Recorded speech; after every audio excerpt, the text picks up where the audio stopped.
Hello guys, তো তোমরা কেমন আছো? এটা আমার প্রথম নিজের ভয়েসে ব্লগ করছি আমি।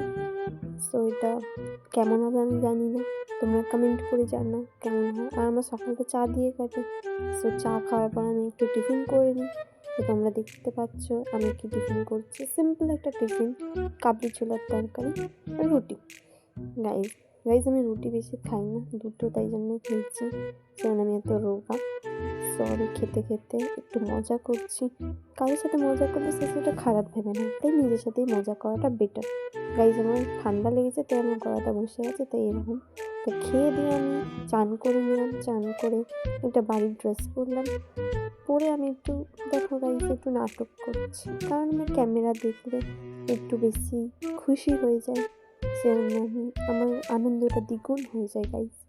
সো আমি আয়নায় দেখি নিজেকে পোজ দিয়ে দিয়ে ভিডিও বানাচ্ছি গাইজ। তো আমি চান করে উঠলে একটু বেশি হ্যাপি হয়ে যাই, কারণ আমার চান করতে খুবই ভালো লাগে। সো ডান। এবার আমি একটু নেল পলিশ করে নিই। নেল পলিশটা অনেকদিন পরা হয়নি, কিনে রেখেছিলাম বাট পরা হয়নি। তো পড়তে পড়তে দেখি একটা পার্সেল এসে গেছে। সো এর মধ্যে কী আছে সেটা আমি জানি। তো এটা জাস্ট একটা নর্মাল পার্সেল, মিশো থেকে অর্ডার করেছিলাম। সো পার্সেল মানে কাটতে মানে আনবক্সিং করতে করতে একটু ঝগড়া করে নিচ্ছি দিদার সাথে, কারণ দিদা খুব জ্বালাচ্ছে। কিন্তু বলছে কাকে দেখাচ্ছিস ভিডিও করে, কাকে দেখাচ্ছিস ভিডিও করে। আমি দিদা তো জানি না আমি কী করছি। সো আমি আবার দিদাকে বকাঝকা করে আমি আবার নিজের কাজ করতে বসে গেছি, পার্সেল আনবক্সিং করতে বসে গেছি। সো দেখো গাইস, আমি আবার দেখাচ্ছি কি। সো আমি এরকম পাগল একটা মানুষ। সো আমি একটু কাটাকুটি করি, দেখি কি বেরোয়। এটা খুব একটা সিম্পল, এমন কিছু পার্সেল না, বাট তোমাদের সাথে তাও শেয়ার করতে ভালো লাগে। সো গাইস আমি আনবক্সিং করছি। দেখো, এটা হচ্ছে দিওয়ালির জন্য মা অর্ডার করেছে, বাট প্যাকেটটা খোলা। গাইস দেখো, এরকমই দেয় আমাকে মিশো থেকে।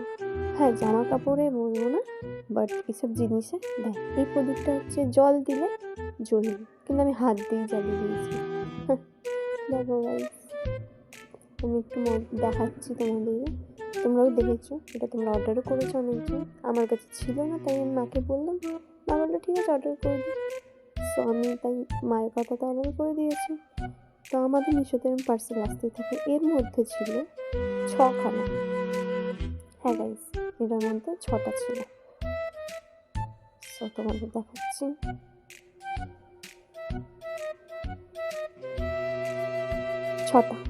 6টা ছিল গাইস। আর একটা প্যাকেট ছিল, দেখো গাইস এরকমই আর একটা প্যাকেটে। দেখো আমি হাত দিয়ে জ্বালাচ্ছি, এটা আমি নিনজা টেকনিক। এবার এটা ঢুকিয়ে আর একটা দেখছি যে আর একটা বাক্সের মধ্যে কটা আছে। তো আর একটা আছে, দেখো দেখো এটাও খোলা গাইস। দেখো তোমরা, আমি আনবক্সিং এখনো খুলিই নি, প্যাকেটটা দেখো খুলিই নি, আনবক্সিং করতে যাবো। দেখো গাইস খোলা আগের থেকে।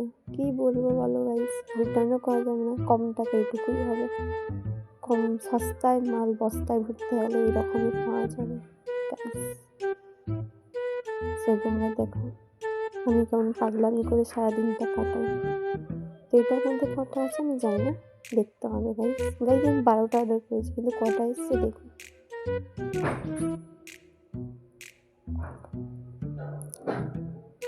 সো গাইস দেখো, আমি গুনছি 10টা গাইস, 10খানা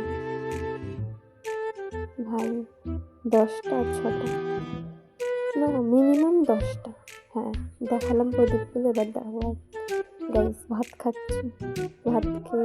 ভাত খাওয়া হয়ে গেছে। এবার আমি একটু না ঘুমাবো না, কারণ ঘুমালে পড়তে যেতে পারবো না, ফিলোসফি পড়া আছে। তাই না ঘুমিয়ে একটু ফোন ঘেঁটে উঠেছি, রেডি হবো, পড়তে যাবো। সো আমি একা যাবো না, আমার সাথে আর একজন যাবে, আমার একটা জিগরি দোস্ত যাবে আমার সাথে। সো আমি রেডি হইনি, দেখো গাইস হাফ রেডি হয়ে আমি আবার ক্যামেরার সামনে এসে নাটক করছি। তা গাইস চুল বাঁধিনি এখনো গাইস, হাফ রেডি হয়েছি। আমাদের পড়াটা একটু দূরে গাইস, আমি রেডি ব্যাগ নিয়ে। আমি একা যাচ্ছি না, আমার সাথে আরেকজনও যাবে, তাকে বললাম ফোন করে যে তুই চলে আয়, আমি তোর জন্য দাঁড়িয়ে আছি। ও বললো না, তুই আমার বাড়িতে আয়, আমার বাড়ির সামনে এসে দাঁড়া। কিছু বলে যাবে গাইস? বলো তোমরা, কিছু বলা যাবে না। কিছু বলতে বললাম না আমি যাবো না তাহলে পড়তে, তুই না আসলে আমি পড়তে যাবো না। তাহলে বলো গাইস, আমাদের 4টে থেকে পড়া, এখন যেন কটা বাজে?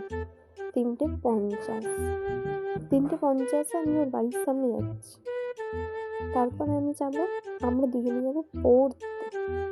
তাহলে গাইস ভাবো আমরা কটার সময় পড়তে ঢুকি? রোজ 4:30, মানে যে কটা দিন রোজ তো পড়া থাকে, 3 দিন পড়া থাকে ফিলোসফি। সো 3 দিনই আমাদের 4:30 ঢুকতে হয়। আমার তো হয়ে যায় এই ম্যাডামজির জন্য 4:30 ঢুকতে হয়। দেখো গাইস, আমি এখনো হাফ রাস্তায় আছি, পুরোটা কোনো জানি। আমার জন্য একটা কুকুর অপেক্ষা করছে, ডগি। ও যদি একা যাবে, আমি তোর সাথে যাচ্ছি। কিছু বলা যাবে না গাইস, আমার সাথে এরকম না।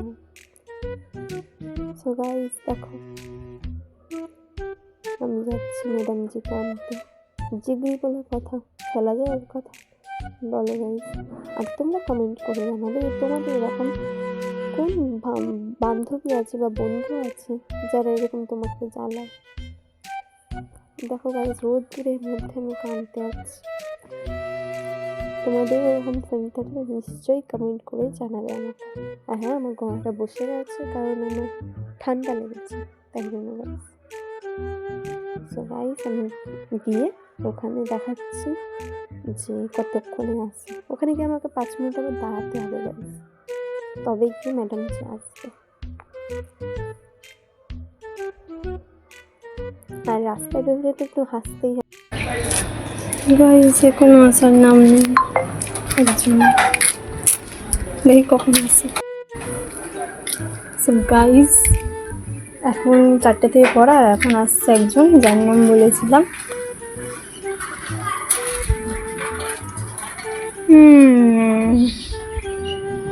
मैडम जी आ गया। हेलो, বল ভাই বল। তো গাইস, ম্যাডাম জি এতক্ষণ পর এলেন, 4টে বাজে, এতক্ষণ পর এলেন। আবার এখন ওনার টয়লেট পেয়েছে, তাই ওনার মাসির বাড়িতে উনি টয়লেট করতে এসছে। ওনার ব্যাগ, ওনার ফোন আমাকে থামিয়ে দিয়ে চলে গেছে। দেখো গাইস, মানে এ কী বলবো, বলা যাবে না কোনো কিছু। যাই বলে তাই কম, কিচ্ছু বলা যাবে না। সো গাইস, আমি ভাবছি যে পড়ার ব্যাচে আমি কতক্ষণে পৌঁছাবো। 4টে থেকে পড়া, 4:04 বাজে, দেখি কখন ওনার হয়। কি আর বলি, কিছুই বলা যাবে না ম্যাডামজিকে, হেলে দুলে আসবে। আর দেখা যাক কতক্ষণ ওনার টয়লেট হয়। তোমাদের সাথে এটা শেয়ার না করলে না করলাম। দেখো গাইস, আমার ওর ব্যাগ আমাকে থামিয়ে দিয়ে চলে গেছে, ফোন। আই হলো তোমার টয়লেট? 4:05 বাজে। ধর, কি ব্লগ বানাচ্ছিস? তোকে ভিডিও তো দেখাচ্ছি যে তোর এখন তুই আসছিস 4:04 বাজে, 4টে থেকে পড়া, এতক্ষণ পর এলি, তারপরে তুই বাথরুম করবি, খেলে দুলে যাবি, ঝগড়া করবি, তাই তোর মুখটা একটু দেখাচ্ছি। তো এসেই সো গাইস, পড়ার ডান। পড়ার কাছ থেকে বেরিয়ে একটু মোমো ক্রেভিং হচ্ছে, তাই আমি একটু মোমো খেতে এলাম। বাট মোমোটা নিতে না নিতেই একজন ম্যাডামজি সুপই ফেলে দিল। কিছু বলা যাবে? কিচ্ছু বলা যাবে না ওকে দিয়ে। সো আমরা ততক্ষণে মোমো খাই, টাটা।